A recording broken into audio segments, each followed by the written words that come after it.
ब्रह्मविदाप्नोति परम्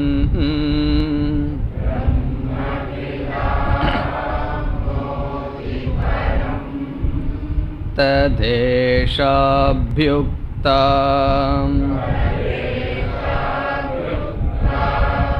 सत्यं ज्ञानमनन्तं ब्रह्म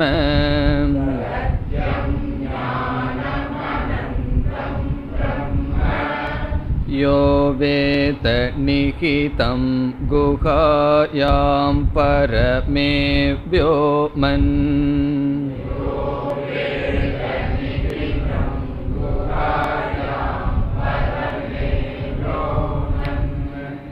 सोऽश्नुते सर्वान् कामान् सः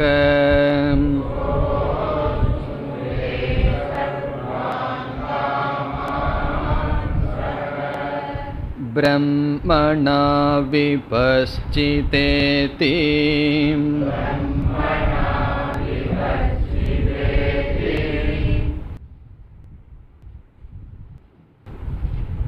பிரம்மவித் ஆப்னோதி பரம் என்கின்ற சூத்திர வாக்கியத்தின் அடிப்படையில் உபனிஷத் துவங்கியது. பிரம்மத்தை அறிந்தவன் பரத்தை அடைகின்றான். இதில் 3 விஷயங்கள் இருப்பதாக பார்த்தோம். முதலில் பிரம்ம, இரண்டாவது அறிதல், மூன்றாவது பரத்தை அடைதல். இதில் பிரம்ம என்றால் என்ன என்ற கேள்விக்கு உபனிஷத் பதில் கூறுகின்றது. சத்தியம் ஞானம் அனந்தம் பிரம்ம. பிரம்மத்தை அறிந்தவன் பிரம்மத்தை, அதாவது பரத்தை அடைகின்றான். பிரம்ம என்றால் என்ன? எப்படிப்பட்ட பிரம்மத்தை அறிந்தவன் பிரம்மத்தை அல்லது பரத்தை அடைகின்றான்? இந்த கேள்விக்கு பிரம்மத்தினுடைய லட்சணம் கொடுக்கப்பட்டது. சத்தியம் ஞானம் அனந்தம் பிரம்ம. லட்சணம் 2 விதம் என்று பார்த்தோம். ஒன்று தடஸ்த லட்சணம், இனி ஒன்று சொரூப லட்சணம். லட்சணம் என்பது லட்சியத்தை காட்டுவது. நாம் எதை தெரிந்து கொள்ள விரும்புகின்றோமோ அதை தெரிவிப்பது லட்சணம். அந்த லட்சணம் என்பது மார்க்கம், லட்சியம் என்பது சாத்தியம்.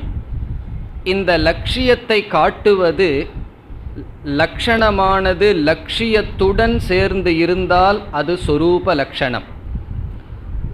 லட்சியத்தை காட்டிவிட்டு அது சென்று விட்டால் அது தடஸ்த லட்சணம். நாம் பார்த்த உதாரணம் என்ன? வீட்டின் மேல் காகம் அமர்ந்திருக்கின்றது.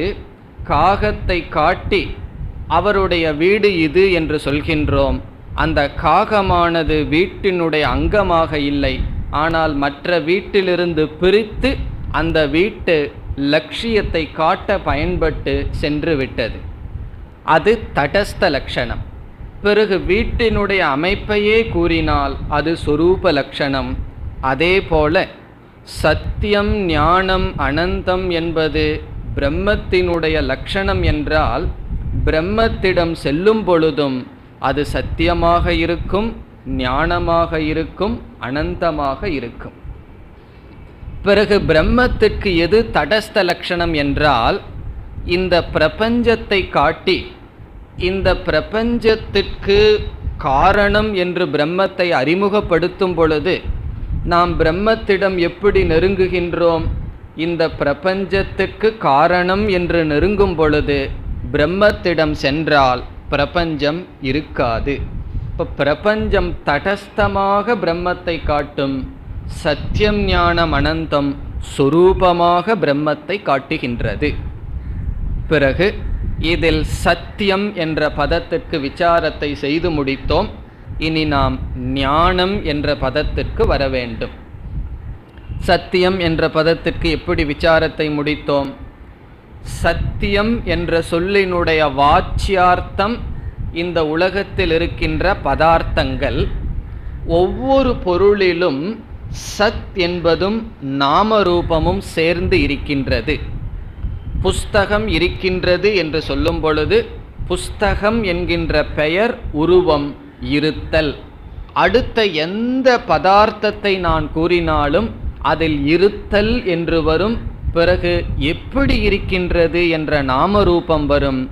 இந்த வாச்சியார்த்தம் சத்தியம் என்றால் நாமரூபத்துடன் கூடிய பொருள்கள், அதை பிரம்மமாக எடுக்க முடியாது.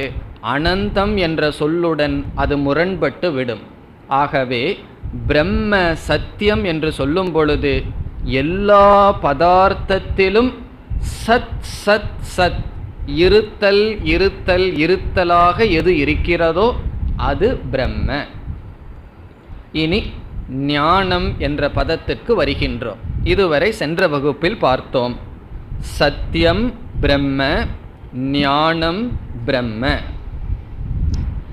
இந்த ஞானத்திற்கும் இதே போலதான் செல்ல வேண்டும்.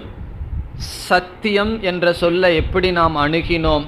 அதனுடைய வாச்சியார்த்தத்தை எடுத்துக்கொண்டோம். சத்தியம் என்று கேட்டால் மனதில் நேரடியாக எதுபடும் அதை எடுத்துக்கொண்டு அந்த அர்த்தமானது சரியாக வராது. ஆகவே அதனுடைய லட்சியார்த்தத்தில் சென்று சத் சத்தியம் என்று பார்த்தோம். அதே போல்தான் ஞானம் என்ற சொல்லுக்கும் அணுக வேண்டும். அப்படி வாச்சியார்த்தம் லட்சியார்த்தத்தை பார்ப்பதற்கு முன் சத்தியம் என்ற சொல்லை கேட்ட மாத்திரத்தில் பிரம்ம சத்தியம் ஜெகத் காரணத்துவாத் என்று வருகின்றது. எது காரணமோ அது சத்தியம். இந்த சத்தியத்திற்கு இனியொரு இலக்கணம், எது காரணமோ அது சத்தியம், எது காரியமோ அது மித்யா. எப்படி? களிமண் இருக்கின்றது, களிமண்ணிலிருந்து பானைகள் வந்துள்ளது. இந்த களிமண்ணை சத்தியம் என்று சொல்கின்றோம், பானையை மித்யா என்று சொல்கின்றோம். எப்படி? சத்தியம் என்றால் எப்பொழுதும் இருத்தல் இருத்தல் சத் சத் என்று இருப்பதற்குத்தான் சத்தியம் என்று பெயர். இந்த பானைகளை எடுத்துக்கொண்டால் அதில் களிமண் எல்லா காலத்திலும் இருக்கின்றது. ஆகவே களிமண் என்பது சத்தியம், பானை என்பது மித்யா. சத் அல்லது சத்தியத்தை விளக்க நாம் காரண காரியத்தை பயன்படுத்துகின்றோம். அதே விதத்தில் இந்த பிரபஞ்சத்தில் உள்ள எல்லா பதார்த்தத்தையும் எடுத்துக்கொண்டு அதில் பிரம்மன் சத்தாக இருக்கின்றது என்று சொல்லும் பொழுது பிரம்மத்திற்கு எப்படிப்பட்ட ஸ்டேட்டஸ், எப்படிப்பட்ட தகுதி வருகிறது என்றால் பிரம்மன் இந்த உலகத்திற்கு சத் சொரூபமாக காரணமாக இருக்கின்றார் என்று கிடைக்கும். இந்த பிரபஞ்சத்திற்கு பிரம்மன் காரணமான சத் சொரூபம். பிறகு காரியமான நாமரூபம் ஜெகத் மித்யா என்று நமக்கு கிடைக்கின்றது. இதில் ஒரு நன்மை இருக்கின்றது, அட்வான்டேஜ் இருக்கின்றது. என்ன? பிரம்மண காரணம்னு சொல்வதிலிருந்து இந்த ஜெகத் மித்யா ஆகும். ஜெகத்தில் உள்ள இருத்தல் சத்தானது பிரம்மத்திற்கு செல்லும். ஆனால் இதில் ஒரு குறை இருக்கின்றது. என்னவென்றால் களிமண்ணை காரணம் சத் என்று சொல்லி பானையை காரியம் என்று சொல்லும் பொழுது அந்த பிரம்மனும் களிமண்ணை போல ஜடமான சொரூபமா என்ற சந்தேகம் வரும். காரணம் என்ன? இந்த பிரபஞ்சத்தில் எது சத் சத்தாக இருக்கிறதோ அது பிரம்ம என்று சொன்னால் இந்த உடல் இருக்கிறது சத், புஸ்தகம் இருக்கின்றது சத், எல்லா இடத்திலும் சத் சொரூபமாக இருக்கின்ற பிரம்மன் களிமண்ணை போல ஜட சொரூபமா என்ற கேள்வி வரும்பொழுது அடுத்த சொல் அந்த சந்தேகத்தை நீக்குகின்றது. அது சத் சொரூபமாக இருந்து கொண்டு பிறகு எப்படி இருக்கின்றதாம்? ஞானம் பிரம்ம. அது களிமண்ணை போல ஜடமாக இல்லை, அது சத்தாகவும் இருந்து கொண்டு ஞானமாகவும் இருக்கின்றது. ஆகவே ஞானம் என்ற பதம் என்ன உதவி செய்கின்றது? பிரம்மன் வெறும் சத் என்று மட்டும் கூறிவிட்டால் அது களிமண்ணை போல ஜடமாக இருக்குமோ என்ற சந்தேகம் வரும்பொழுது அது ஞானம் என்ற சொல் அந்த சந்தேகத்தை நீக்குகின்றது. இனி ஞானம் என்ற சொல்லினுடைய வாச்சியார்த்தம் என்ன என்று பார்ப்போம். ஞாபகம் இருக்கோ? வாச்சியார்த்தம் என்றால் என்ன? ஒரு சொல்ல கேட்டவுடனே மனதில் உதிக்கின்ற அறிவுக்கு வாச்சியார்த்தம். பிறகு அந்த வாக்கியத்தில் அந்த அர்த்தத்தை எடுத்துக்கொண்டால் வாக்கியம் பொருள் கொடுக்காது. ஆகவே அந்த சொல்லு சம்பந்தமான வேறு ஒரு அர்த்தத்தை எடுக்கின்றோம், அது லட்சியார்த்தம். அப்படி ஞானம் என்ற சொல்லினுடைய வாச்சியார்த்தம் என்ன? அது நமக்கு என்னன்னு கேள்வியே கேட்கக்கூடாது. வாச்சியார்த்தம் என்னன்னா எல்லாத்துக்கும் தெரிஞ்சது தான் வாச்சியார்த்தம். அதில் நமக்கு சந்தேகமோ அறியாமையோ இருக்கக்கூடாது. வாச்சியார்த்தமே தெரியலன்னு என்ன பண்ணணும்னா நேராக டிக்ஷனரிக்கு போகணும். டிக்ஷனரியில் போய் இது என்ன அர்த்தம்னு பார்க்கணும். டிக்ஷனரியில் என்ன அர்த்தம் கொடுத்துருக்கார்களோ அது வாச்சியார்த்தம். இப்போ ஞானம்னா என்ன வாச்சியார்த்தம்? மனதில் தோன்றுகின்ற அறிவு. இப்போ என்னுடைய கையை நான் மூடிக்கொண்டு இந்த கையுக்குள்ளே என்ன இருக்குன்னு கேட்கின்றேன், உங்களுக்கு தெரியவில்லை. பிறகு அதில் ஒரு கிளிப்பை மறைச்சி வச்சிருக்கேன், அதை காமிச்ச உடனே நீங்கள் என்ன சொல்கிறீர்கள்? கையுக்குள் என்ன இருக்கின்றது என்ற அறிவு வந்து விட்டது. ஆகவே ஞானம் என்றால் மனதில் ஒரு பொருளை பற்றி தோன்றுகின்ற அறிவு, அதுதான் வாச்சியார்த்தம். இதை டெக்னிக்கலாக சாஸ்திரத்தில் விருத்தி ஞானம் என்று சொல்வார்கள். விருத்தி என்றால் தாட், எண்ணங்கள், மனதில் தோன்றுகின்ற எண்ணம். எண்ணம்னு சொன்ன உடனேயே ஒரு பொருள் இருக்க வேண்டும், ஒரு விஷயம் இருக்க வேண்டும். ஆகவே ஞானம் என்ற சொல்லினுடைய வாச்சியார்த்தம் விஷய விருத்திகி, விஷயத்தை பற்றிய எண்ணம் அல்லது ஒரு பொருளை பற்றிய அறிவு. இப்பொழுது முதலில் இந்த புஸ்தகத்தை நாம் பார்க்கின்றோம். மனதில் என்ன ஞானம் வரும்? புஸ்தக ஞானம். உடனே நான் இரண்டாவதாக மைக்கை பார்க்கின்றேன். என்ன ஞானம் வருகின்றது? மைக் ஞானம். ஒரு மாணவரை பார்க்கின்றேன், அவரை பற்றிய ஞானம். அவருடைய பேனாவை பார்க்கின்றேன், பேனாவை பற்றிய ஞானம். இவ்விதம் மனதில் ஒரு நிமிடத்தில் 20 விஷயத்தை பார்த்தால் என்னுடைய மனசில் எத்தனை எண்ணங்கள் வந்திருக்கும்? இப்போ 20 பொருள்களை நான் பார்க்கின்றேன். இப்போ என்னுடைய மனசில் எத்தனை ஞானம் வந்திருக்கும்? 20 ஞானம் வந்திருக்கும். ஆகவே 20 விஷயம் 20 ஞானம். இதில் 20 ஞானமும் ஒவ்வொன்றும் ஒவ்வொன்றை காட்டிலும் வேறுபட்டது. புஸ்தக ஞானம் வேறு, பேனா ஞானம் வேறு, மனிதனுடைய ஞானம் வேறு. இந்த ரெண்டும் வேறுபடாமல் இருந்தால் என்ன ஆகும்னா, புஸ்தக ஞானம் இருக்கும் பொழுதே பேனாவை பார்த்தன்னா என்ன ஆகும்னா பேனாவும் புஸ்தகம் சேர்ந்தே தெரியும். பிறகு வேறொரு மனிதனை பார்த்தால் அவரும் அந்த புஸ்தகத்து மேலேயே சேர்ந்து தெரிவார். அப்படி இல்லாமல் ஒன்றை பார்க்கும் பொழுது மற்றதெல்லாம் போயிடுது, ஒருவரை பார்க்கும் பொழுது மற்றது போகிறது, அவரை பற்றி அறிவு. புஸ்தகத்தை பார்த்தா புஸ்தகத்தை பற்றிய, பேனாவை பற்றி பார்த்தால் பேனாவை பற்றி அறிவு. இவ்விதம் 20 எண்ணங்கள், அதுக்கு விருத்தி என்று பெயர், தோன்றினால் நம்ம என்ன சொல்கிறோம்? 20 ஞானம் வந்திருக்குன்னு சொல்கிறோம். இனி இந்த 20ம் ஒன்றுக்கொன்று வேறுபட்டது. இதில் வேறுபடாதது ஏதாவது இருக்கா என்று பார்க்க வேண்டும். பார்த்தால் அதில் ஒன்று இருக்கு. அந்த 20க்கும் வேறுபடாமல் தொடர்ந்து ஒன்று இருக்கின்றது. அதுதான் சைத்தன்யம் அல்லது சித் அல்லது அறிவு சொரூபம். லைட்டை போல இப்போ ஒரு வெளிச்சம் இருக்கின்றது, அந்த வெளிச்சத்துக்குள்ள ஒரு பொருள் வருகிறது, பிறகு அந்த பொருள் போய்விடுகிறது, இனி ஒரு பொருள் வருகிறது, சென்று விடுகிறது. அந்த பொருள் தெரிய வேண்டும் என்றால் ஒன்று பொருள் இருக்கணும், இரண்டாவது வெளிச்சம் தேவை. அதே போல நம்முடைய விருத்தியை இரண்டாக பிரிக்கின்றோம். விருத்தின எண்ணங்கள், அந்த எண்ணத்துக்குள் 2 அம்சங்கள் இருக்கின்றது. ஒரு அம்சம் அறிவு சித், இனி ஒரு அம்சம் விஷயக, அதற்கு என்னன்னு சொல்லலாம், நாம ரூபம், புஸ்தகம், பேனா, மனிதர்கள் என்ற பொருள்கள். அப்படி 20 ஞானம்னு சொல்லும் பொழுது அந்த 20 விதமான அறிவிலும் 20 விஷயங்கள் வந்து சென்றனே தவிர அந்த அறிவு இருக்கின்றதே அது தொடர்ந்து 20லும் இருக்கின்றது. அது 20ன்னு உதாரணம். எவ்வளவு அறிவு நமக்கு வந்தாலும் அந்த விருத்தியில் 2 அம்சங்கள் இருக்கின்றது.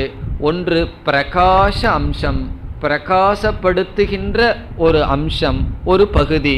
இனி ஒன்று பிரகாசப்படுத்தப்படும் பொருள்கள், விஷயங்கள் அல்லது விருத்திகள். இப்பொழுது ஞானம் என்ற சொல்லுக்கு வாச்சியார்த்தத்தை எடுத்துக்கொண்டால், வாச்சியார்த்தம் என்ன? விருத்தி ஞானம், நாமரூபத்துடன் கூடிய மாற்றத்திற்கு உட்பட்ட அம்சத்துடன் கூடியதை ஞானம் என்று எடுத்துக்கொண்டு பிரம்ம ஞானம் என்று சொன்னால் என்ன ஆகுமா? பிரம்ம ஞானம் என்று சொன்னால் அது மாற்றத்திற்கு உட்பட்ட ஞானம், விகாரத்திற்கு உட்பட்டதாகும், மாறுதலுக்கு உட்பட்டதாகும். அப்பொழுது என்ன ஏற்படும்? இந்த அனந்தம்னு அடுத்த சொல் இருக்கு, அந்த சொல்லோடு முரண்பாடு வரும். இந்த அனந்தம் தான் ரொம்ப முக்கியம். இந்த அனந்தம்ங்கிற சொல் முடிவற்றதுன்னு சொல்லியிருக்கு. இப்போ பிரம்மன் முடிவற்ற அறிவுன்னு சொன்னா தோன்றி முடிகின்ற அறிவாக பிரம்மன் இருக்க முடியாது. அப்ப என்ன செய்யணும்னா வாச்சியார்த்தத்திலிருந்து ஒரு அம்சத்தை தியாகம் பண்ணணும். எந்த அம்சத்தை தியாகம் பண்ணலாம்? எது முடிவுக்கு உட்பட்டதோ அந்த அம்சத்தை தியாகம் செய்து, எது தொடர்ந்து இருக்கின்றதோ அந்த அம்சத்தை எடுத்து கொள்ளலாம். அப்படி கொண்டால் விருத்தியில் இருக்கின்ற நாம ரூபங்களை தியாகம் செய்து அந்த சைத்தன்யம் அறிவு அறிவு அறிவு என்று தொடர்ந்து செல்கிறதல்லவா, அதை எடுத்து கொள்ள வேண்டும். ஆகவே ஞானம் என்ற சொல்லினுடைய லட்சியார்த்தம் சித் அல்லது சைத்தன்யம், அறிவு சொரூபம். அறிதல் அல்ல, அறியப்படும் பொருள் அல்ல, அறிவு சொரூபம்.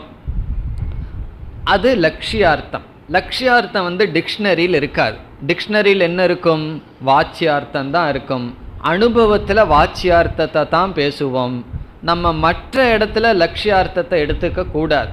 நான் புஸ்தகத்தை பற்றிய ஞானத்தை அடைந்தேன், சமஸ்கிருதத்தை பற்றிய ஞானத்தை அடைந்தேன்னு சொன்னால் அதை லட்சியார்த்தமாக எடுத்துக்க வேண்டிய அவசியம் இல்லை, வாச்சியார்த்தமாகவே எடுத்துக்கலாம். காரணம் என்ன? இப்போ படிச்சிருக்கேன், கொஞ்ச நாளில் மறந்துடுவேன், ஏன்னா அது வருது பிறகு போகும். எனக்கு இந்த ஞானம் இப்போ இருக்குது, கொஞ்ச நாளுக்கு அப்புறம் இல்லை, அடுத்த நிமிஷம் ரீப்ளேஸ்ட். ஆகவே அந்த வாக்கியத்தில் சரியாக இருக்கும். ஆனால் அந்த பிரம்ம லக்ஷண வாக்கியத்தில் சரிப்பட்டு வராது. காரணம் என்ன? அந்த அனந்தம்ங்கிற பதத்தை போட்டிருக்கார், அதில் தான் முக்கியமான வேலையே இருக்கு. இல்லை அப்படின்னா அந்த பிரம்மன் அனந்தம்னு சொல்லாமல் சத்தியம் பிரம்ம ஞானம் பிரம்மன் சொன்னால் நம்ம வாச்சியார்த்தத்தையே எடுத்துக்கலாம். அது மட்டுமல்ல, அந்த பிரம்மங்கிற சொல்லே இன்ஃபினிட் பெரியதுன்னு இருக்கு, அதுலேயும் பிரச்சனை வரும். அதை விட அனந்தம்ங்கிற சொல் என்ன செய்கின்றது? லட்சியார்த்தத்தை சத்தியம் ஞானம் இதற்கு எடுக்க வைக்கின்றது. ஆகவே ஞானம் பிரம்ம என்று சொன்னதனுடைய அர்த்தம் அறிவு சொரூபமானது பிரம்ம.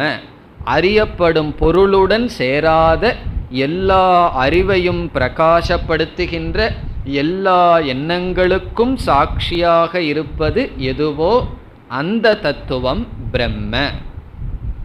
இதோடு என்ன நமக்கு கிடைத்திருக்கின்றது? சத்தியம் பிரம்ம என்று சொன்னால் எல்லா பொருள்களிலும் இருத்தல் என்ற சொரூபமாக பிரம்மம் இருக்கின்றது. ஞானம் பிரம்ம என்று சொல்வதிலிருந்து எல்லா அறிவுக்குள்ளும் அறிவு சொரூபமாக ஞான சொரூபமாக பிரம்ம இருக்கின்றது. இப்படி லட்சியார்த்தத்தை எடுத்துக்கொள்வதன் மூலமாக வேறு ஒரு சந்தேகமும் நமக்கு நீக்கப்படுகின்றது. எப்படி என்றால், பிரம்மனானவர் இந்த பிரபஞ்சத்திற்கு காரணம், உபாதான காரணம்னு சொல்லும் பொழுது ஜடம் என்கின்ற சந்தேகம் வரும், ஞானம்ங்கிற சொல் அந்த சந்தேகத்தை நீக்குதுன்னு பார்த்தோம். பிறகு சாஸ்திரம் என்ன சொல்ல போகின்றது, அந்த பிரம்மனே நிமித்த காரணமாகவும் இருக்கின்றதுன்னு சொல்ல போகின்றது. அந்த பிரம்மன் சொன்னால் ஈஸ்வரன், மாயையுடைய சேர்ந்த பிரம்மனே நிமித்த காரணம்னு சொல்ல போகின்றது. இப்போ இந்த ஜெகத்தை எல்லாம் படைப்பதற்கு சர்வஜனான அந்த பிரம்மன் அல்லது ஈஸ்வரன் காரணம்னு சொல்லும் பொழுது, ஒருவர் நிமித்த காரணமாக இருக்கிறார்னு வச்சுக்குவோம். ஒருவர் உன்னை படைப்பதற்கு நிமித்தமாக இருக்காருன்னு சொன்னால், அவருடைய மனதில் படைப்பை பற்றிய அறிவானது செயல்பட வேண்டும். இப்போ குலாலன் இருக்கின்றான், களிமண்ணிலிருந்து பானையை செய்பவன். அவன் களிமண்ணை எடுத்துட்டு பக்கத்தில் வச்சுட்டு அதைய பானையாக பண்ணுறதுக்கு முன்னாடி அவனுடைய மனசில் ஒரு விதமான சஞ்சலமும் வரலேன்னு வச்சுக்குவோம். அப்படியே அமைதியாக இருக்கான். அந்த களிமண் பானையாக மாறிடுமா? அது மாறாது. காரணம் என்ன? அவனுடைய மனசில் சில விகாரங்கள் நடக்க வேண்டும். முதல்ல இப்படி பண்ணணும், இரண்டாவது இப்படி செய்ய வேண்டும் என்று அவன் திட்டமிட வேண்டும். திட்டமிட்டு தான் களிமண்ணானது பானையாக அவனால் மாற்ற முடியும். அதே போல ஈஸ்வரன் அறிவு சுரூபமானவர்னு சொன்ன உடனே என்ன சந்தேகம் வரலாம்? அறிபவர் ஈஸ்வரன் சந்தேகம் வரலாம். ஈஸ்வரன் இந்த இடத்துல பிரம்மன், அறிகின்ற பிரம்மன் தான் இந்த உலகத்திற்கு நிமித்த காரணம் என்ற சந்தேகம் வரலாம். காரணம், ஞானம் என்ற சொல்லுக்கு வேறு 3 அர்த்தங்கள் இருக்கின்றது. ஞானம்ங்கிற சொல்லுக்கே நம்ம பார்த்தது சைத்தன்யம்ங்கிற சொல், சித்துங்கிற சொல். அதற்கு இனி ஒரு சொல் ஞப்தி என்று சொல்வார்கள். சமஸ்கிருதத்தில் ஞப்திஹி என்றால் அறிவு சொரூபம், சைத்தன்ய சொரூபம். இதற்கு ஞானம்னு சொல்றதுக்கு இனி ஒரு 3 பொருள். அந்த 3 பொருளும் தப்பான பொருள்னு பார்க்கிறோம். முதல்ல சரியான பொருளை பார்த்துட்டோம். ஞப்தி அறிவு சொரூபம், எல்லா எண்ணங்களுக்குள்ளும் மாறாமல் இருக்கின்ற பிரகாச சொரூபம். பிறகு வேறு ஒரு தவறான கருத்துக்கள் அல்லது இந்த இடத்துல வராத பொருள்கள். முதல் பொருள் அறிதல், அறிபவன். அதனால தான் ஞானி என்றெல்லாம் சொல்கிறோம். இப்போ ஞானின்னு சொன்ன என்ன அர்த்தம்? அதை அறிந்தவர். ஆகவே ஞானம் என்ற சொல்லுக்கு ஜானாதி இதி ஞானம் என்று டெரிவேஷன், நிருக்தியில் சொன்னால் கர்த்திரு விற்பத்தி என்று சொல்லப்படும். அறிபவன் ஞானம் என்று சொல்லலாம். அதுவும் வாச்சியார்த்தம்தான். காரணம் என்ன? அறிபவன் பிரம்மன் எடுத்துட்டோம்னு வச்சுக்குவோமே. அறிபவன் எது அறிகின்றதோ அது பிரம்மன் என்றால், அறிபவனிடத்தில் மாற்றம் கண்டிப்பாக நடைபெறும். எப்படி? ஒரே பொருளை ஒருவன் அறிந்தவனாக இருக்க மாட்டான். அறிபவன் பல பொருள்களை அறிவான். நான் ஒரு பொருளை அறிகின்றேன், அப்பொழுது என்னாகும்? பொருள் மாறிட்டா அறிவும் மாறுகின்றது. ஆகவே அறிபவனிடமும் மாற்றம் நடைபெறுகின்றது. காரணம், அறியப்படும் பொருளில் மாற்றம். அது மட்டுமல்ல, ஞான விவகாரக கர்ம விவகாரகன்னு 2 விவகாரம் சாஸ்திரத்தில் பேசப்படும். இந்த ஞான விவகாரகன்னு சொன்னால் அறிபவனாகிய நான் பிரமாதா, பிரமாணம்ங்கிற கருவியை பயன்படுத்தி பிரமேயம்ங்கிற அறியப்படும் பொருளை அறிகின்றேன் என்ற விவகாரம் மாற்றத்திற்கு உட்பட்டது. அதுவும் ஒரு கிரியான செயல். ஆகவே அது ஒரு விதமான வாச்சியார்த்தம். அது பிரம்மன் அல்ல.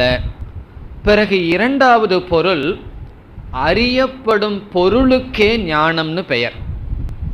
அறியப்படும் பொருளுக்கு ஞாயதே இது ஞானம். எது அறியப்படுமோ அதையே ஞானம் என்று நாம் கூறலாம். அறியப்படும் பொருளுக்கு ஞானம். சில சமயங்களில் காமகங்கிற சொல் ஆசைப்படுபவன காமகன்னு சொல்லலாம், ஆசைப்படும் பொருளுக்கும் காமகன்னு சொல்லலாம். அதே போல அறியப்படும் பொருளையும் ஞானம்னு சொல்லலாம். இங்கு அறியப்படும் பொருள் பிரம்மனாக இருந்தால் அறிபவன் வேறாக இருந்து அனந்தமாக இருக்காது. ஆகவே ஞானம்ங்கிறதுக்கு இரண்டாவது பொருள் அறியப்படும் பொருள். முதல் பொருள் அறிதல், அறிபவன். மூன்றாவது பொருள் அறியும் கருவி. ஞாயதே அனேன இது ஞானம், எதனால் அறியப்படுமோ அந்த கருவிக்கும் ஞானம் என்று சொல்லலாம். இவ்விதம் அறியப்படும் கருவி, அறிதல், அறிபவன் அல்லது அறியப்படும் பொருள், இந்த 3 அர்த்தமும் ஞானம்ங்கிற சொல்லுக்கு இருக்கு.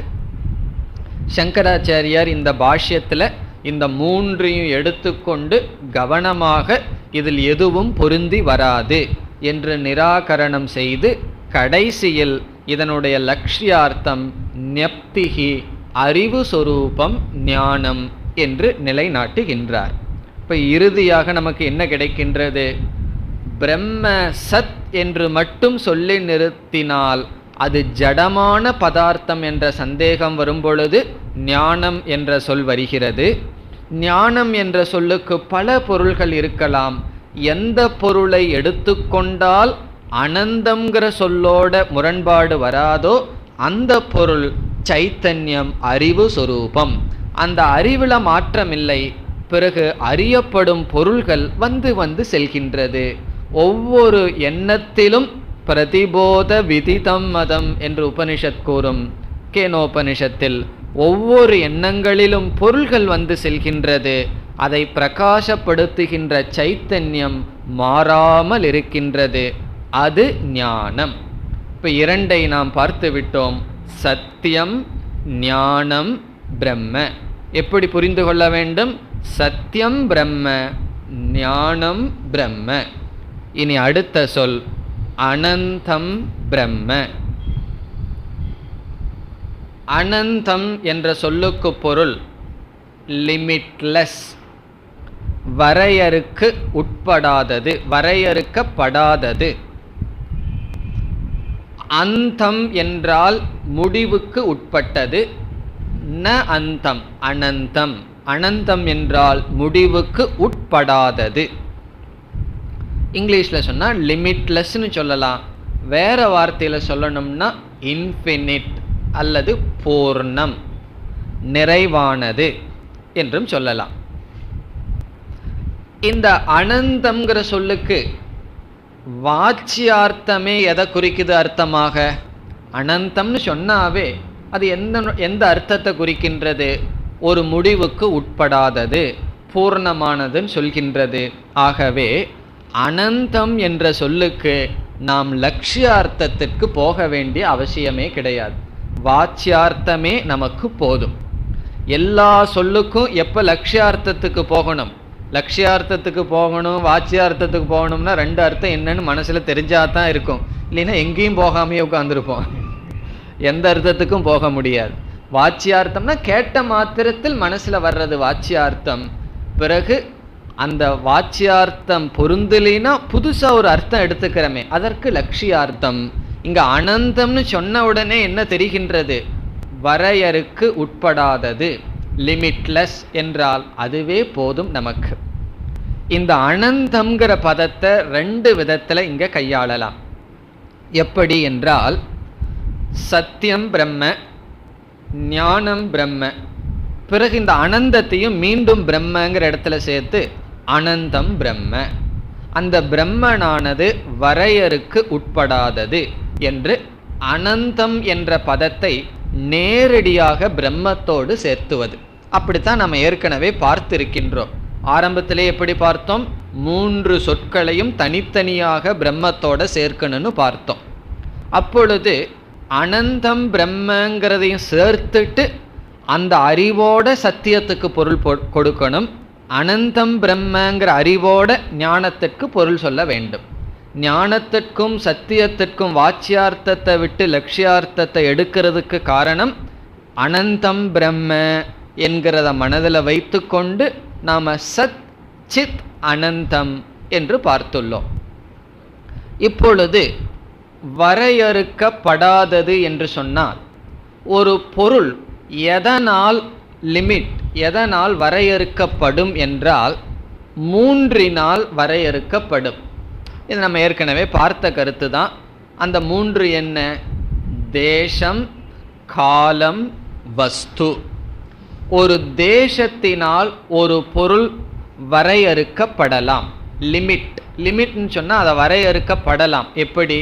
தேசத்தினால் அல்லது காலத்தினால் ஒரு பொருளை வரையறுக்கப்படலாம். ஒரு காலத்திற்குள் அந்த பொருள் வரையறுக்கப்படும். பிறகு என்னன்னா, வேறு ஒரு பொருளினால் ஒரு பொருள் வரையறுக்கப்படும். இதை என்ன சொல்வார்கள்? தேச பரிச்சேதக, கால பரிச்சேதக, வஸ்து பரிச்சேதக என்று சொல்வார்கள். பரிச்சேதக என்றால் அந்தம், வரையறுக்கப்படுவது, லிமிட், ஒன்றுக்குள் கொண்டு அடக்குதல். பரிச்சேதகனா அடக்குதல். அடக்குதல்னா ஒரு பொருளுக்குள்ள கொண்டு போய் வைப்பது, பரிச்சேதக. இப்ப தேசத்தினால் காலத்தினால் வரையறுக்கப்படுவதை ஈஸியா புரிஞ்சுக்கலாம். உதாரணம் பார்த்தா புரிஞ்சிடும். ஆனா வஸ்துங்கிறத கொஞ்சம் சிந்திச்சா தான் புரியும். கஷ்டமல்ல, யோசிச்சா தான் நமக்கு புரியும். முதலில் தேசத்தினால் வரையறுக்கப்படுதல் என்றால், ஒரு பொருள் இந்த குறிப்பிட்ட தேசத்தில் தான் இருக்கும் என்பதே அது தேசத்தினால் வரையறுக்கப்பட்டது. அது நம்ம அங்கேயும் உட்காந்துட்டு டிவியும் பார்த்துட்டு இருப்போம், கிளாஸும் கேட்டுட்டு இருப்போம். ஆனால் அது முடியாதே. ஹோட்டலில் சாப்பிட்டும் வேறு இருப்போம், அது முடியாதே. இந்த உடல் இந்த இடத்துக்கு வந்துட்டா மற்ற எல்லா இடத்திலிருந்தும் பரிச்சேதம் ஆயிடுது, லிமிட் ஆயிடுது. ஆகவே இந்த சரீரம், இந்த மனம், இந்த இந்திரியங்கள், இவைகளெல்லாம் தேசத்தினால் வரையறுக்கப்படுகிறது. சரி, இது ரொம்ப ஈஸியாக புரிஞ்சிடும். இந்த ஸ்பேஸ் வைஸ் லிமிட்டேஷன் என்று சொல்வது ஆகாசத்திற்குள் வரையறுக்கப்படும். இனி காலத்தினால் வரையறுக்கப்படுவது என்றால், என்னைக்கு நாம் ஒரு பொருள் தேசத்தினால் வரையறுக்கப்படும் சொல்கிறோமோ அப்பொழுதே காலத்தினாலும் வரையறுக்கப்படும்னு நிர்ணயம் ஆகுது. எப்படி என்றால், இந்த காலத்தில் இந்த இடத்தில் இந்த உடல் இருக்கும் பொழுது இதே உடல் இதே காலத்தில் வேற இடத்துல இருக்காது. வேற காலத்தில் இந்த உடல் வேற இடத்துல இருக்கலாம், ஆனால் இதே காலத்தில் இதே இடத்தில் இந்த உடல் இருக்கும் பொழுது இதே உடல் வேறு இடத்தில் இதே காலத்தில் இருக்காது. இதிலிருந்து என்ன தெரியுதுன்னா, காலத்தினாலும் இந்த உடல் வரையறுக்கப்படும். நம்ம ஒரு உடல் அல்லது ஒரு பொருள், உடல்னு ஒரு உதாரணத்துக்கு பார்க்கின்றோம், ஒரு பொருள் தேசத்தினால வரையறுக்கப்படும் சொல்லிட்டாவே அது கண்டிப்பாக காலத்தினாலும் வரையறுக்கப்படும். தனியாக சொல்ல வேண்டிய அவசியம் இல்லை. அல்லது என்ன சொல்லலாம், வேறு விதத்தில் புரிஞ்சுக்கணும்னு சொன்னால், ஒரு உடலினுடைய தோற்றம் இருந்து அதற்கு முடிவு இருந்தால், அல்லது ஒரு பொருளினுடைய தோற்றம் இருந்து முடிவு இருந்தால் காலத்தினால் அது வரையறுக்கப்படுகிறது. அது நமக்கு நல்லா தெரியும். எந்த பொருளை பார்த்தாலும் மேனுஃபேக்சர் டேட்டுன்னு இருக்குது.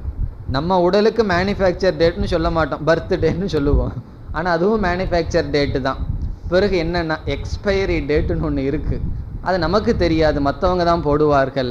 அப்படி எல்லா பொருளுக்கும் இந்த காலத்தில் தோற்றம், இந்த காலத்தில் முடிவு என்று தோற்றமும் முடிவும் இருக்கின்றது. அது இரண்டாவது விதமான பரிச்சேதம், லிமிட்டிங் ஃபேக்டர். மூன்றாவது விதமானது என்றால், இது கொஞ்சம் புத்தியை தீட்டினா தான் புரியும் நமக்கு. வஸ்து பரிச்சேதம் என்று சொன்னால், ஒரு பொருளுக்கு அதிக அடைமொழி கொடுக்க கொடுக்க அது மற்றதிலிருந்து குறைந்து கொண்டே வரும். ஒரு பொருளுக்கு அதிக அடைமொழி கொடுக்க கொடுக்க குவாலிட்டி, குணங்கள், அட்ரிபியூட் அதை அதிகமாக கொடுக்க கொடுக்க அந்த பொருளினுடைய வியாபகத்துவம் குறைந்து கொண்டே வரும். இப்போ உதாரணமாக, மனிதர்கள் என்ற சொல்லை நான் பயன்படுத்தும் பொழுது அந்த மனிதர்கள்ங்கிற சொல் எவ்வளவு தூரம் பறந்து போகுது. இந்த உலகத்தில் அல்லது வேறு ஏதாவது உலகத்தில் நம்ம பார்க்காம இருந்தால், மனிதர்கள் 2 காலில் நடந்துட்டு இருந்தால் அங்கே வரைக்கும் போகும். நான் மனிதர்கள்ங்கிற சொல்லிலிருந்து இந்திய மனிதர்கள் என்ற சொல்லை பயன்படுத்தினால், இந்த இந்திய மனிதர்கள்ங்கிற சொல் எவ்வளவு தூரம் பரவி செல்லும். இந்த தேசம், இந்திய தேசம்னு நம்ம எவ்வளவு நினச்சிட்டு இருக்கிறோமோ அவ்வளவு தூரம்தான் பரவி செல்லும். பிறகு தமிழ்நாட்டு மனிதர்கள் என்று சொன்னால் அந்த தமிழ்நாட்டு இந்திய மனிதர்கள் என்று சொல்லும் பொழுது என்னாகும்னா, இனி ஒரு அஜெக்டிவ் கொடுக்கும் பொழுது அந்த வார்த்தையினுடைய, மனிதர்கள்ங்கிற வார்த்தையினுடைய வியாபகம் குறைந்து கொண்டே போகும். இப்படியே ஒரு பொருளுக்கு அடைமொழி கொடுக்க கொடுக்க, அஜெக்டிவ் கொடுக்க கொடுக்க என்னாகும்னா அதனுடைய தன்மையானது வரையறுக்கப்பட்டு கொண்டே வரும். நான் வரையறுக்கப்படுகின்ற அஜெக்டிவை நீக்க நீக்க என்ன ஆகும்னா அது விரிந்து கொண்டே போகும். இப்போ மெட்ராஸில் நம்மிடம் படிக்கின்ற மாணவர்களாகிய மனிதர்கள் அப்படிங்கிற சொல்லிலிருந்து ஒவ்வொரு சொல்லா நீக்கிட்டே வந்தால் என்ன ஆகும்னா அந்த சொல்லினுடைய அர்த்தமானது விரிந்தே சென்று கொண்டு இருக்கும். அவ்விதம் வரையறுக்க உட்பட்டது வஸ்து பரிச்சேதம் என்றால் வேறு ஒரு பொருளினுடைய இருப்பே இந்த பொருளை ஒரு வரையறுக்கு உட்படுத்தும். அப்படி பார்க்கையில் பிரம்மன் என்று ஒரு பதார்த்தம், ஒரு பொருள், வஸ்து இருக்கின்றது. இந்த பிரம்மத்திற்கு அப்பாற்பட்டு ஒரு பொருள் இருக்குதுன்னு வச்சுக்குவோமே. அந்த பொருள் பிரம்மத்தை ஒன்றும் பண்ணல, பிரம்மன் ஒன்று இருக்கு. அதற்கு அப்பாற்பட்டு ஒரு பொருள் இருந்தாலே அந்த பிரம்மன் பூர்ணம்னு சொல்ல முடியாது. காரணம் என்ன? பிரம்மன் என்ற ஒரு பொருள் உண்டு, அப்ரம்ம அல்லது ஜெகத் என்று இனி ஒரு பொருள் உண்டு என்றால் அந்த பொருளிலிருந்து வேறுபட்டதுன்னு லட்சணம் கொடுக்கலாம் அல்லவா? இது வேறு அது வேறுன்னு சொல்லலாம். ஆகவே எந்த இடத்தில் பின்னத்துவம், வேறுபட்டது என்று நம்ம சொல்றோமோ அந்த வேறுபட்ட பொருள் இந்த பிரம்மத்தை அது வேறாக இருப்பதிலிருந்தே வரையறுப்புக்கு உட்படுத்தும். அதை லிமிட் பண்ணிடும். அது வேறுன்னு இருந்துட்டாவே இந்த பிரம்மத்தை ஒரு இடத்தில் சேர்த்து விடும். காரணம் என்ன? பிரம்மன் வேறுன்னு சொன்னா இது அங்கு கிடையாது, அது இங்கு கிடையாது. அதற்கு ஒரு லட்சணம் கொடுத்துடலாம், தேசத்தில் காலத்தில் அதை நிர்ணயித்து விடலாம். ஆகவே பிரம்மனை வரையறுக்க வைக்கின்ற வேறு ஒரு வஸ்து, பரிச்சேதம் செய்ய வேறு ஒரு பொருள் கிடையாது. பிரம்மத்தை வரையறுக்க உட்படுத்த இரண்டாவது பொருள் இருக்கக்கூடாது. இதை சிந்திக்காததுனால தான் ரொம்ப தத்துவவாதிகளும் கூட இது ஏன் கஷ்டம்னு சொன்னோம்னா, இது சுலபமாக இருந்திருந்தா அத்வைதம்ங்கிற ஒரே ஒரு கொள்கை மட்டும்தான் இருந்திருக்கும். ஏன் துவைதம் விசிஷ்டாத்வைதம்னு வந்திருக்குன்னு சொன்னால் இந்த தத்துவத்தை, அனந்தத்தை புரிஞ்சிக்காத காரணத்தினால். பிரம்மனுக்கு அப்பாற்பட்டு ஒரு பொருள் இருக்குன்னு சொன்னாவே போதும், அதற்கு மேலே பிரம்மத்தை டேமேஜ் பண்ண வேண்டிய அவசியமே கிடையாது, அதுவே போதும். அது பிரம்மனை சார்ந்திருக்கு, பிரம்மனோட கண்ட்ரோல் இருக்கு, என்ன வேணாலும் சொல்லலாம். பிரம்மனுக்கு அப்பாற்பட்டு ஒரு பொருள் இருக்குன்னு சொன்னாவே அந்த பிரம்மனுக்கு இருக்கின்ற இன்ஃபினிட் பூர்ணத்துவம் போயிடும்.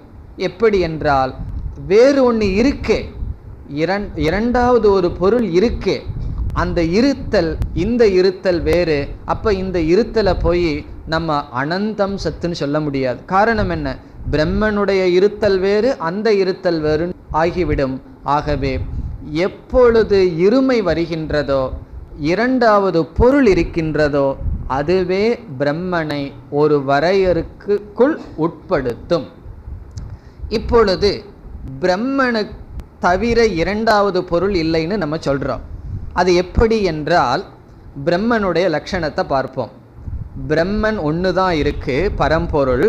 பிரம்மனை ஒரு குறிப்பிட்ட எல்லைக்குள் நிறுத்த பிரம்மனுக்கு அப்பாற்பட்டு இரண்டாவது பொருள் இல்லைன்னு சொல்கிறோம். அது எப்படி என்றால் பிரம்மனுடைய சொரூபம் சத். சத்தையே பிரம்மனுடைய சொரூபமாக நம்ம சொல்லியாச்சு. இப்போ பிரம்மன் என்னன்னா சத். பிரம்மன் சத் என்று புரிந்து கொண்டால், கவனமாக கேட்டால் இந்த கருத்து புரியும். பிரம்மன் சத் என்று புரிந்தால் பிரம்மனுக்கு வேறாக இரண்டாவது பொருள் இருக்க வேண்டும் என்றால் அது சத்துக்கு வேறாக இருக்க வேண்டும். ஒருத்தன் இருக்குன்னு சொல்கிறான், சரின்னு நம்ம ஒத்துக்கிறோம். பிரம்மனுக்கு வேறாக ஒரு பொருள் இருக்குன்னு ஒருத்தன் சொல்கிறான். பிரம்மனை நம்ம சத்துன்னு சொல்லிட்டோம். இப்போ சத் பிரம்மன் என்றால் பிரம்மனுக்கு வேறாக ஒரு பொருள் இருக்க வேண்டும். அது சத்துக்கு வேறாக இருக்க வேண்டும். சத்துக்கு வேறாக இருத்தல் என்ன? அசத். பிரம்மனை சத்துன்னு புரிஞ்சிட்டோம்னா, சத் பிரம்மத்திடமிருந்து வேறான ஒரு பொருள் இருக்குன்னு சொன்னா, நீ இருக்குன்னு சொல்லிக்கோ, அதை நான் என்னன்னு சொல்லுவேன்? அசத் என்று சொல்லுவேன். அசத்தான பொருள் நம்ம வரையறுக்கு உட்படுத்த முடியுமா? அசத்துனா இல்லை. ஆகவே சத் பிரம்மன் சொன்னதிலிருந்தே பிரம்மன் அனந்தம் என்பது சித்திக்கும். எப்படி? பிரம்மன் சத் சொரூபம், எது சத்தோ அது பிரம்மன். அப்போ சத்துக்கு அப்பாற்பட்டது என்ன? அது அசத். அசத்துன்னு ஒரு பொருள் இருக்குன்னு நீ சொன்னால் அது புத்தியில் தான், புத்தியினுடைய கல்பனையே தவிர அப்படி ஒரு பொருள் இல்லை. ஆகவே சத்துக்கு அப்பாற்பட்ட அசத்துங்கிற பொருள் சத் பிரம்மனை ஒரு வரையறுக்குள் நிறுத்த முடியாது. காரணம் என்ன? அது அசத். அசத்தான பொருள் ஏதாவது காரியத்தை பண்ண முடியுமா? அசத்து ஒரு காரியத்தையும் பண்ணாது. அது காரியத்தை பண்ணுதேனா அப்போ அது அசத்துன்னு சொல்லாதே. நான் அசத்துன்னு சொல்லலைன்னா இருக்கிறது ஒன்னே ஒன்று, அது சத், அது பிரம்மன். ஆகவே பிரம்மன் சத், அது இருத்தல் சொரூபமாக இருப்பது. அதற்கு அப்பாற்பட்டு ஒரு பொருள் இருக்குன்னு நீ சொன்னா அது அசத், அது பிரம்மனை ஒன்றும் செய்யாது. அப்படி என்றால் அனுபவத்தில் இவ்வளவு விவகாரம் இருக்கேன்னா அது என்னன்னா, அதனால தான் அசத்துன்னு ஒன்று இல்லாமல் சத்துன்னு ஒன்று இல்லாமல் இந்த ரெண்டும் கெட்டானா ஒன்று இருக்கு. சத் அசத்திற்கு அப்பாற்பட்ட மித்யா அப்படிங்கிற மாயை இருக்கின்றது. இந்த மாயை என்னன்னா மித்யா. மித்யான்னு சொன்ன என்ன? அது அசத்தும் அல்ல சத்தும் அல்ல. அது ஏன் சத்தல்ல? காரணம் பிரம்மந்தான் சத்து. அது ஏன் அசத்தல்லன்னா, அது ஏதோ காரியத்தை செய்கின்றது. என்ன காரியத்தை பண்ணுதுன்னா, முதல்ல அந்த பிரம்மனை மறைக்கின்றது, ஆவரணம். அது மறைச்சா மட்டும் போதாதான்னா இந்த பிரபஞ்சத்தை உற்பத்தி பண்ணியிருக்கு. இப்போ இந்த சத்துக்கும் அசத்துக்கும் இடையில ஒன்று அது பிரம்மத்தை மறைச்சு இந்த உலகத்தை உற்பத்தி பண்ணி நம்மளைய சம்சாரி ஆக்கி உள்ளது. அது பிரம்மத்தை நிர்ணயிக்கலாமா அல்லது வரையறுக்கு உட்படுத்தலாமா என்று சந்தேகம் வந்தால் அதை நம்ம மித்தியான்னு சொல்கிறோம். பிறகு என்ன கருத்துனா, மித்தியாவான ஒன்று சத்தியமான ஒன்றை ஒன்றும் செய்யாது. அது இனி ஒரு லாஜிக். எது மித்தியாவா இருக்கோ அது சத்தியத்தை தொடாது. பாம்பு கயிற்றுக்கு ஏதாவது டேமேஜ் பண்ணிட முடியுமா? பாம்புன்னா நம்ம பாம்பு, நம்ம கயிற்றில் பார்க்குற பாம்பு கயிற்றை ஒன்றும் செய்யாது. காணல் நீர் பூமியை நனைத்து விடாது. காரணம், மித்யாவுடைய ரியாலிட்டி வேறு, சத்தியத்தினுடைய இருத்தல் ரியாலிட்டி வேறு. ஆகவே அனந்தம் என்ற சொல்லினுடைய பொருள் எது தேசத்தினாலும் காலத்தினாலும் பிறகு வேறு ஒரு பொருளினாலும் ஒரு எல்லைக்குள் அடக்க முடியாதோ அது அனந்தம். இப்போ நம்ம இந்த அனந்தமான பிரம்மன் எத்தனை இருக்குன்னு கேட்டால் நம்ம என்ன சொல்லுவோம்? அது ஏகம் ஏவ அத்விதீயம். அது ஒன்றாகத்தான் இருக்க முடியும். ரெண்டுன்னு சொன்னாவே அது அனந்தம் அல்ல. பிறகு என்னன்னா, இங்கே வாச்சியார்த்தத்தை விட்டுட்டு தப்பான லட்சியார்த்தத்தை எடுத்து வேற ஏதாவது அர்த்தத்தை சொல்லணும். வாச்சியார்த்தத்தை எடுக்கும் பொழுதே அது அனந்தம், இருமையற்றது, இரண்டற்றது, பூர்ணமானது, ஒன்று. இப்போ அனந்தம் என்ற சொல்லுக்கு என்ன பொருள் நாம் பார்த்தோம்? தேச கால வஸ்து பரிச்சேத ரகிதம். தேசத்தினாலும் காலத்தினாலும் வேறு ஒரு பொருளினாலும் வரையறுக்கப்பட முடியாதது எதுவோ அது பிரம்ம. இந்த முதல் விளக்கத்தில் அனந்தம் என்பதை நம்ம எப்படி புரிஞ்சுக்கிறோம்? பிரம்மங்கிற தனியாக சேர்த்தி நம்ம இப்படி புரிஞ்சுட்டு பிறகு என்ன பண்ணணும்னா, இந்த ஞானத்தோட தான் சத்தியத்துக்கும் ஞானத்திற்கும் வரணும். சத்தியம்ங்கிற சொல்லுக்கும் ஞானம்ங்கிற சொல்லுக்கும் முதலில் அனந்தம் பிரம்மங்கிற அறிவோட சத்தியத்திற்கு லட்சியார்த்தம் ஞானத்திற்கு லட்சியார்த்தத்தை எடுத்துட்டு எது சத் எது சித் எது அனந்தம் தது பிரம்ம.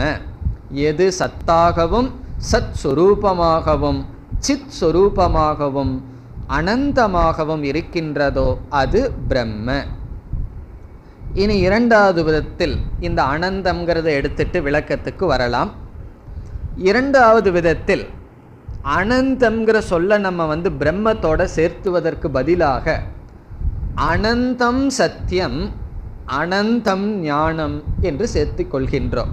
அப்போவும் இதே பொருள் தான் வரும். அனந்தம் என்பது சத்தியத்துக்கு அடைமொழி, அனந்தம் என்பது ஞானத்திற்கு அடைமொழி. பிரம்மத்தை பேசாமல் அப்படியே வச்சிருவோம். பிரம்மத்திற்கு 3 லட்சணம் அல்ல, 3 பொருள் அல்ல. பிரம்ம எப்படிப்பட்டது? அனந்தம் சத்தியம் அனந்தம் ஞானம். எப்படி என்றால், இப்படி இந்த அனந்தத்தை போடும்போது நமக்கு என்ன கிடைக்கும் என்றால், நமக்கு இப்போ நான் இருக்கின்றேனா இல்லையா அப்படின்னு கேள்வி கேட்டால் யாருக்காவது சந்தேகம் வருமோ? கண்டிப்பாக வராது. நான் இருக்கின்றேன், ஐ எக்ஸிஸ்ட். இப்போ என்னுடைய இருப்பில் சந்தேகமே கிடையாது. பிறகு எனக்கு அறிவு இருக்கா? அறிவு இருக்கான்னு கேட்டால் சில சமயம் இல்லைன்னு சொல்லிடுவோம். நான் அறிபவனா, கான்சியஸ் என்டிட்டியா, அறிகின்ற ஒருவனா, தேவையில்லாத விஷயத்தையோ தேவையான விஷயத்தையோ நான் அறிகின்ற மனிதனா என்று கேட்டால் கண்டிப்பாக சொல்லுவோம், நான் அறிகின்றவன் தான். ஆகவே நான் அகம் சத், அதில் சந்தேகம் கிடையாது. அகம் ஞானஸ்வரூபம், அதுலேயும் சந்தேகம் கிடையாது. அதாவது நீ ஒரு பானையை போல ஆளா அல்லது பானையிலிருந்து வேறுபட்டவனான்னு சொன்னால், பானையிலிருந்து வேறுபட்டவன், பானை ஒன்றுமே அறியாது, நான் எதையாவது அறிகின்றேன். ஆகவே நான் அறிபவன் ஞானஸ்வரூபங்கிறதுல சந்தேகம் கிடையாது. நான் இருக்கின்றேங்கிறதுல சந்தேகம் கிடையாது. பிறகு ஏன் நான் தான் சத்து சித்துன்னு தெரிஞ்சிட்டனேன்னா பிறகு ஏன் சம்சாரம்னா, நான் இருக்கின்றேன் உடனே என்ன பயம் வந்துடுது? மரண பயம் வந்துடுது, நான் போயிடுவேனேன்னு பயம் வந்துடுது. காரணம் என்ன? நான் சத்துன்னு தெரியுது, தெரிஞ்சாலும் கூட நான் எப்படிப்பட்ட சத்துன்னு தெரியல. அதனால் என்ன ஆகும்னா, நான் போயிடுற சத்தாக இருக்கேன். போயிடுற சத்துனா மரணத்திற்கு உட்படுகின்ற சத்தாக நான் இருக்கின்றேன்னு நினச்சிக்கிறோம். அப்போ இந்த அனந்தம்ங்கிறது சொல்லுது, அனந்தம் சத். நீ இருப்பவன்னு சொன்னால் இருப்பவன், இன்னைக்கோ நாளைக்கோ இல்லை, என்றும் இருப்பவன். அனந்தம்னு சொன்னால் என்னைக்குமே நீ இருப்பவன், அழிவுக்கு உட்படாத சத் நீ என்று அர்த்தம் கிடைக்கின்றது. இப்போ பிரம்ம இருக்குன்னு சொன்னால் அது எப்படி இருக்கான்? இருக்குங்கிறதுல சந்தேகம் இல்லை, எப்படி இருக்குங்கிறதுல சந்தேகம். அனந்தம்ங்கிற சொல் முடிவற்ற சத்ஸ்வரூபமாக இருக்கின்றாய். அப்படி நம்மளைய புரிஞ்சுட்டோம் அப்படின்னா மரணம்ங்கிற சொல் அது வெறும் சொல்லுதான், அர்த்தமற்ற சொல். காரணம் என்ன? மரணம்ங்கிறது உடலுக்கு வர்ற மாற்றம். நான் இருப்பவன். எப்படி இருப்பவன்? எல்லா காலத்திலும் இருப்பவன். அப்போ அனந்தம்ங்கிற சொல் ஏற்கனவே சத்தியம் சத்துங்கிற சொல் தெரிஞ்ச சொல் பூர்ணமாக தெரியல, பாதி தெரிஞ்சிருக்கு. இருக்கின்றேங்கிற அளவு நமக்கு தெரிஞ்சிருக்கு, பிறகு எல்லா காலத்திலும் இருக்கின்றேன்னு நமக்கு தெரியல. இப்போ சாஸ்திரம் நம்ம இடம் நீ இருக்கிறாயின்னு சொல்ல வேண்டிய அவசியம் இல்லை, அதான் நமக்கு தெரியுமே. பிறகு சாஸ்திரம் என்ன சொல்லணும்? நீ எல்லா காலத்திலும் இருக்கின்றாய், சரீரம் போனாலும் நீ இருக்கின்றாயின்னு சொல்லணும். அதே போல் ஞானத்திற்கு வருவோம். மனதில் எத்தனையோ அறிவு வந்து போகின்றது. நம்ம என்ன நினச்சிட்ருக்கோம்? க்ஷணிக விஞ்ஞானம். ஒவ்வொரு க்ஷணமும் அறிவு வருகிறது போகிறதுன்னு மாறக்கூடிய அறிவாக நாம் நினைக்கின்றோம். அனந்தம் ஞானம் என்று சொல்வதிலிருந்து மாறக்கூடிய அறிவு நீ அல்ல, மாறாத அறிவாக நீ இருக்கின்றாய். எல்லா அறிவிலும் எந்த ஒரு அறிவு மாறாமல் இருக்கின்றதோ அப்படி நீ இருக்கின்றாய். பிறகு நீ யார்னா, நீ ஒரு மூடனோ அறிவாளியோ அல்ல, அறிவையும் அறியாமையும் பிரகாசப்படுத்தும் அறிவாக நீ இருக்கின்றாய். நம்ம என்ன நினச்சிட்டு இருக்கோம்? மனதுக்குள் இருக்கின்ற அறிவை நம்ம நினச்சிட்டு அதில் எனக்கு சிலது தெரியுது சிலது தெரியலையேன்னு துக்கப்பட்டு இருக்கோம். பல விஷயங்கள் தெரியலையேன்னு துக்கப்படுறோம். ஆனால் இந்த இடத்துல எப்படி புரிஞ்சுக்கிறோம்? தெரிகின்றது தெரியவில்லை, இந்த இரண்டும் தெரியுதல்லவா? அந்த எதனால் தெரிகின்றதோ அந்த அறிவாக நீ இருக்கின்றாய், அது அனந்தம் ஞானம். ஆகவே நான் யார்னா என்னுடைய அறிவையும் என்னுடைய அறியாமையையும் பிரகாசப்படுத்துகின்ற அறிவு சொரூபமாக இருக்கின்றேன். இது நான்னு சொல்லலாம், பிரம்மன்னு சொல்லலாம். இந்த இடத்துல பிரம்மன், பிறகு பார்க்க போறோம் அதை நான் சொல்லி அடுத்த பகுதியில் பார்க்க போகின்றோம். ஆகவே அனந்தம் என்ற சொல் சத்தியம் என்ற சொல்லுடனும் ஞானம் என்ற சொல்லுடனும் செல்லலாம். அது அதற்கு அடைமொழியாக செல்லலாம், அல்லது தனியாக பிரம்மனிடம் செல்லலாம். கடைசியில் ஒரே அர்த்தம் தான் நமக்கு கிடைக்குது. எப்படி போட்டு விசாரம் பண்ணாலும் கடைசியில் கிடைக்கிற அர்த்தம் என்ன? சத்தியம், ஞானம், அனந்தம், பிரம்ம. பிறகு இறுதியாக இனி ஒரு கருத்து இந்த அனந்தம் என்ற சொல்லில். இந்த அனந்தம் என்ற அறிவுதான் நாம் அடைய வேண்டிய அறிவு. இந்த சாஸ்திரத்தின் மூலமாக சத்து சித்தை பற்றி அறிவு அடைய வேண்டிய அவசியம் இல்லை. கொஞ்சம் ஞாபகப்படுத்தினா போதும். அது இருத்தல், நீ இருக்கிறேன்னு சொல்கிறையே அகம் அஸ்மி, அந்த அஸ்மின்னு சொல்கிறையே இருக்கிறேன்னு சொல்கிறது தான் நீ, அது இருத்தல். பிறகு அகம் பாமி, எனக்கு நான் இருத்தல் தெரிகின்றது, எனக்கு தெரிகிறதுன்னு சொல்கிறையே அதுதான் அறிவு. ஈஸியாக உபதேசம் பண்ணிடலாம். பிறகு இந்த அனந்தத்துவம் தான் நமக்கு தெரியவில்லை.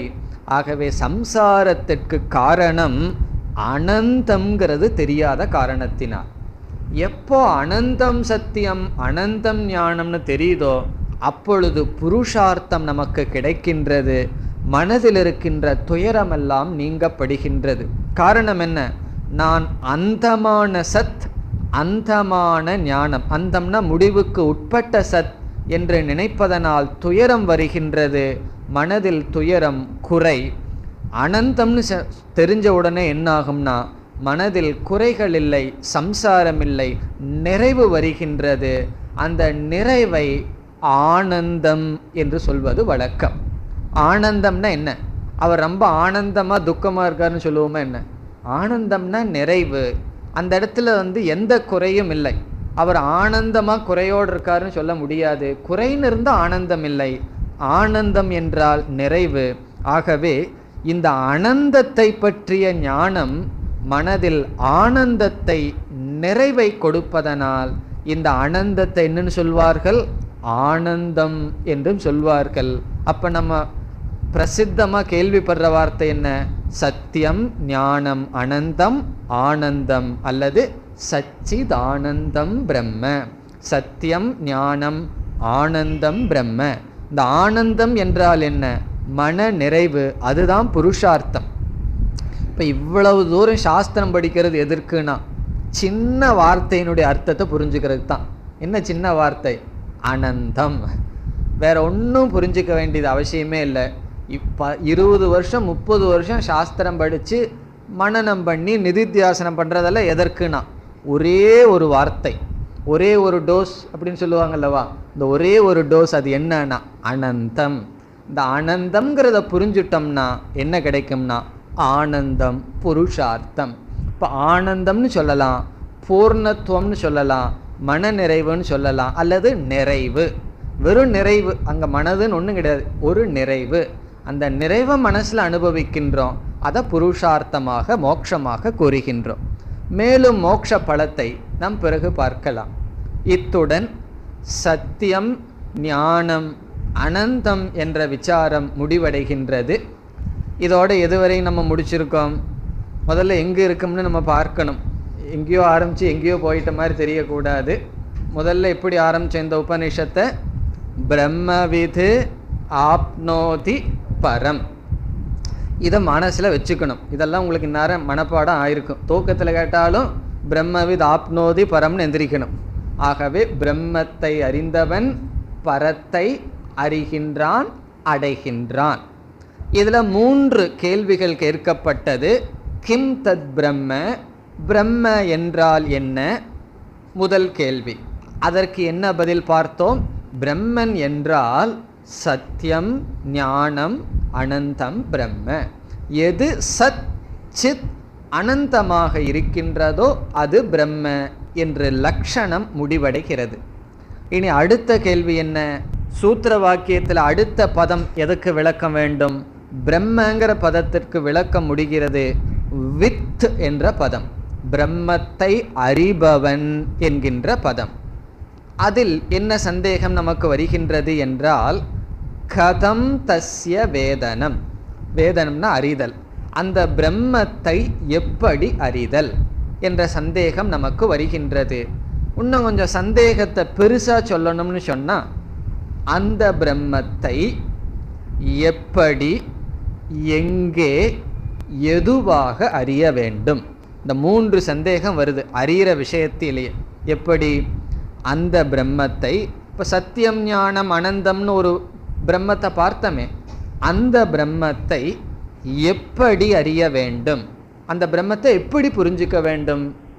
அடுத்த கேள்வி, எங்கே புரிந்து கொள்ள வேண்டும்? மூன்றாவது, எதுவாக புரிந்து கொள்ள வேண்டும்? சேர்த்து சொன்னா எப்படி, எங்கே, எதுவாக அறிய வேண்டும். முதல்ல பதிலை பார்த்துருவோம், பிறகு விளக்கத்துக்கு போவோம். இந்த 3 கேள்விக்கும் பதிலை இப்பொழுது பார்க்கலாம், விளக்கம் பிறகு பார்க்கலாம். எப்படி அறிய வேண்டும் என்றால், அந்த பிரம்மத்தை, பிரம்மத்துக்கு லட்சணம் சொல்லியாச்சு, அது வேற பிரச்சனை. பிரம்மத்தை அறிஞ்சவன் பிரம்மத்தை அடைகின்றான், பரத்தை அடைகின்றான். அந்த பிரம்மத்தை எப்படி அடையணும், எப்படி அறிய வேண்டும்? முதல் கேள்வி, எங்கே அறிய வேண்டும், எதுவாக அறிய வேண்டும்? அதில் எப்படி அறிய வேண்டும் என்றால், முன் சொன்னபடி சத்தியம் ஞானம் அனந்தமாக அறிய வேண்டும். இப்போ எப்படி அறிய வேண்டும்னா, எப்படி லட்சணத்தில் சொல்லியிருக்கோ அப்படித்தான் அறிய வேண்டும், வேற புதுசாக அறியக்கூடாது, புதுசாக அறிய வேண்டிய அவசியம் இல்லை. ஆகவே சத்திய ஞானம் அனந்தமாக அறிய வேண்டும். எப்படி அந்த பிரம்மத்தை அறிதல்? பிறகு சத்தியம் ஞானம் அனந்தமாக அந்த பிரம்மத்தை அறியணும்னு சொல்லிட்டோம். எங்கே போய் அந்த பிரம்மத்தை பார்த்துடலாம்? ரிஷிகேஷ் போய் பார்க்கலாமா? கங்கோத்திரியில் போய் அந்த சத்தியம் ஞானம் அனந்தத்தை பார்க்கலாமா? அல்லது எந்த இடத்துல போய், எந்த இடத்தில் அது சத்தியம் ஞானம் அனந்தம்னு கண்டுபிடிக்கணும்னா, தன்னுடைய புத்தியில், மனதில் சத்தியம் ஞானம் அனந்தம் என்று அறிய வேண்டும். அது 2. இந்த 2வது கேள்விக்குள்ளேயே 3 விகல்பம். எப்படி, எங்கே, எதுவாக. எப்படி சத்தியம் ஞானம் அனந்தமாக, எங்கே நம்முடைய மனதிற்குள். இதெல்லாம் நான் சொல்கிற கருத்தல்ல, அடுத்தது வரப்போகுது. யோவேத நிகிதம் குகாயாம், இங்கு சொல்கிறத தான் நம்ம பார்க்கிறோம், நம்முடைய மனதிற்குள். பிறகு மனதிற்குள் எதுவாக அறிய வேண்டும்? இதுதான் முக்கியம், நானாக அறிய வேண்டும். ஆகவே எங்கே, முதலில் எப்படி, எங்கே, எதுவாக அறிய வேண்டும் என்றால், முன் சொன்ன லட்சணப்படி சத்தியம் ஞானம் அனந்தம் என்றபடி மனதிற்குள், நம்முடைய புத்திக்குள், புத்தி குகைன்னு சொல்லப்படுகிறது, நம்முடைய புத்திக்குள் எப்படி அறிய வேண்டும் என்றால், நானாக அறிய வேண்டும். அங்கே நானாக அறியாமல் வேற ஏதாவதாக அறிஞ்சால் பிரயோஜனம் இல்லை, அந்த அறிவுக்கு அறிவுன்னு அர்த்தமே கிடையாது. ஆகவே மனதிற் முன்கூறிய லட்சணப்படி மனதிற்குள் நானாக அறிய வேண்டும் என்ற பதில் யோவேத நிகிதம் குகாயாம் பரமே வியோமன் என்ற அடுத்த வாக்கியத்தில் இருக்கின்றது. இதனுடைய விளக்கத்தை அடுத்த வகுப்பில் பார்ப்போம். ஓம் பூர்ணமத பூர்ணமிதம் பூர்ணாத் பூர்ணமுதச்யதே பூர்ணஸ்ய பூர்ணமாதாய பூர்ணமேவாவசிஷ்யதே. ஓம் சாந்தி சாந்தி சாந்தி.